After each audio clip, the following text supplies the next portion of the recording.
Jesus, धन्यवाद और धन्यवाद और धन्यवाद देते हैं प्रिय परमेश्वर पिता का। हम प्रभु हम धन्यवाद देते हैं तेरा, क्योंकि तूने आज का यह दिन हमारे जीवन में जोड़ा है परमेश्वर पिता। कलीसिया के लोगों, परमेश्वर का धन्यवाद करो, क्योंकि उसकी करुणा सदा की है। हालेलुया। आज परमेश्वर ने हम सबों को फिर एक बार इस मीडिया के माध्यम के द्वारा ज्वाइन किया है, एकत्रित किया है, ताकि हम मिलकर प्रभु की महिमा कर सके, उसकी आराधना कर सके। हालेलुया। आइए इस समय हम अपने आप को नम्र और दीन करें और प्रभु के सामने अपने सिरों को झुकाएं। खुदावंद प्रभु यीशु नासरी के नाम से सुंदर और पवित्र दिन के लिए धन्यवाद देते हैं राजा। प्रभु आने वाली आराधना को तेरे हाथों में सौंपते हैं परमेश्वर पिता। हमारे मन और आत्मा को तैयार कर, और जैसी आराधना तू चाहता है वैसी आराधना हम तुझे दे सके, ऐसी सामर्थ्य दे राजा। प्रार्थना को सुनने के लिए धन्यवाद देते हैं, और इस विनती को धन्यवाद के साथ यीशु नासरी के नाम से मांगते हैं पिता। सुनिए और बड़ी दया से ग्रहण कीजिए, आमीन। हालेलुया। प्रियो, परमेश्वर कहता है कि प्रभु का आनंद ही हमारी ताकत है। हालेलुया। वचन ऐसा कहता है कि जहाँ यहोवा होता है उसके निकट ही आनंद की भरपूरी होती है। आमीन। आइए आज एक गीत को गाकर हम परमेश्वर के आनंद के साथ महिमा करें, उसकी स्तुति करें। और इस गीत को हम गाएंगे कि तुम दिल में ऐसे बस गए कि जिंदगी भर के लिए तुम राजा बन गए। आइए प्रियो, इस गीत को गाकर हम परमेश्वर की मिलकर महिमा करेंगे।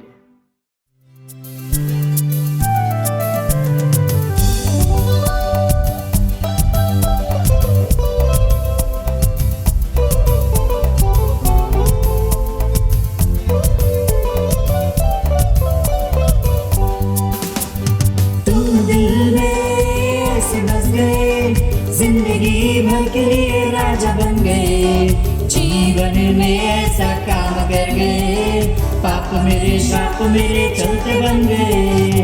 तुम दिल में ऐसे बस गए, जिंदगी भर के लिए राजा बन गए, जीवन में ऐसा काम कर गए, पाप मेरे श्राप मेरे चलते बन गए। दिल में जाने होठों पे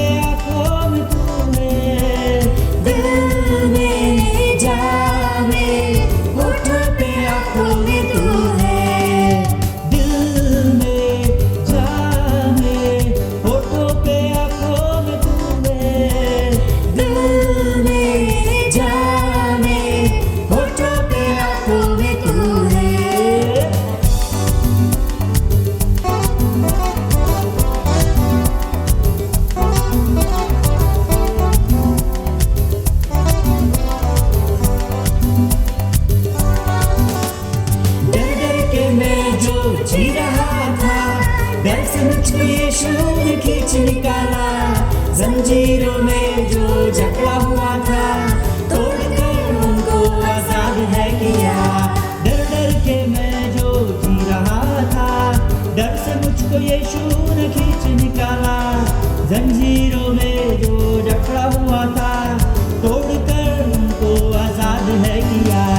तुम दिल में से बस गए, जिंदगी भर के लिए राजा बन गए, जीवन में ऐसा काम कर गए, पाप मेरे श्राप मेरे चलते बन गए।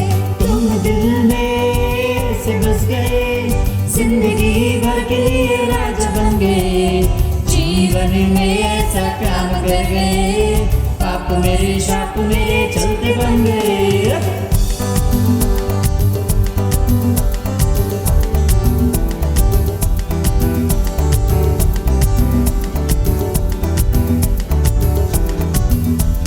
तू ही है, तू ही है, तू ही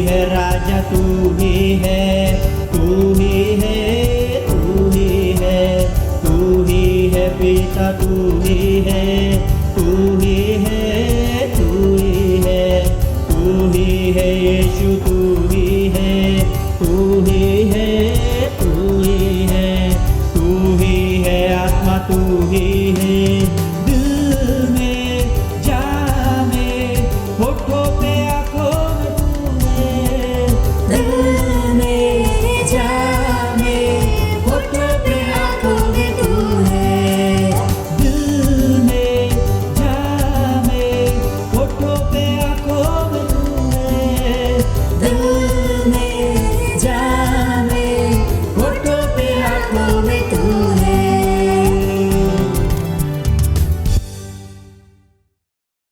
थैंक यू जीसस। प्रिय परमेश्वर का धन्यवाद हो, क्योंकि वो ही हमारा राजा है। हमारे जीवन की हर परिस्थिति में वो हमारे जीवन में सुरक्षा को प्रदान करने वाला महान परमेश्वर है। हालेलुया। आइए प्रियो, इस समय हम अपनी आंखों को बंद करेंगे और अपने आप को परमेश्वर के सम्मुख लेकर जाएंगे, अपने आप को प्रभु को सौंपेंगे प्रियो, क्योंकि वचन कहता है कि ये समय है कि जब हम अपने आप को परमेश्वर के प्रेम में बांधते चले जाए प्रियो। आइए इस समय अपने मुखों को खोले, परमेश्वर को धन्यवाद दे। और सिस्टर जेनी हमारे बीच में है, वो एक गीत में हमारी अगुवाई करेगी। वे मेकर इस गीत को गाकर, क्योंकि वही हमारा मार्ग है, वही हमारी बीमारी में यहोवा राफा बनकर कार्य करने वाला परमेश्वर है प्रियो। आइए इस गीत को गाकर हम और परमेश्वर के करीब जाए, परमेश्वर की उपस्थिति को महसूस करें। Thank you Jesus.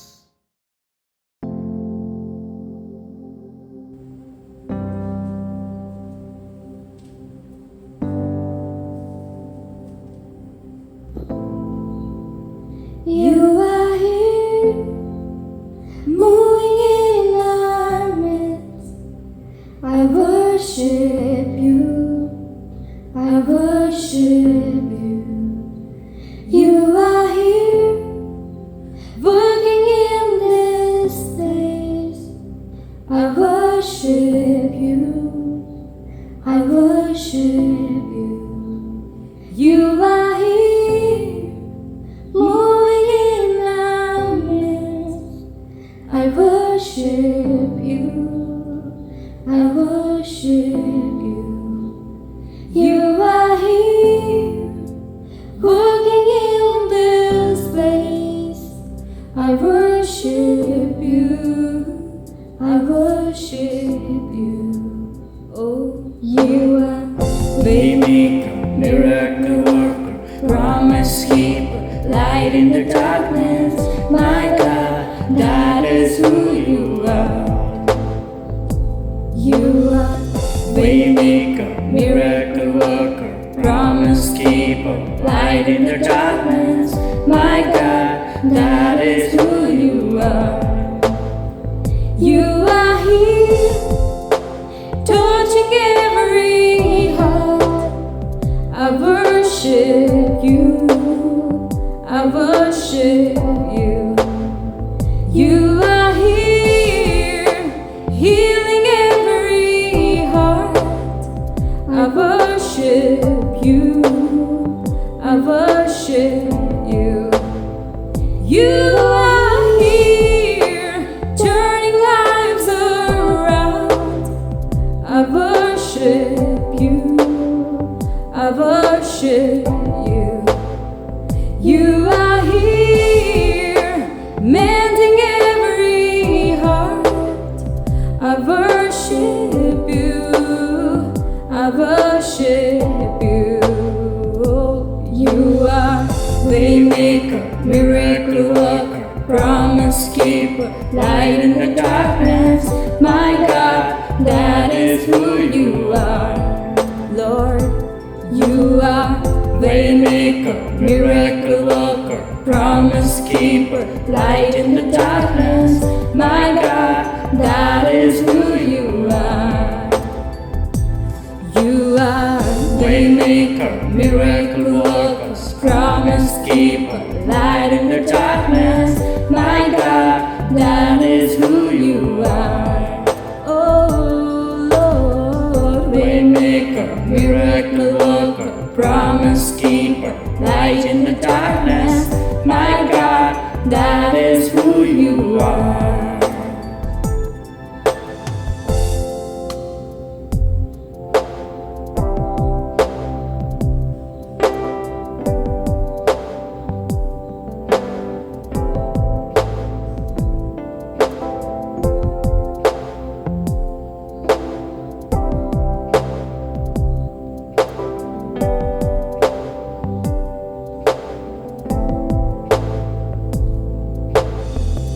Even when I don't see it, you're working.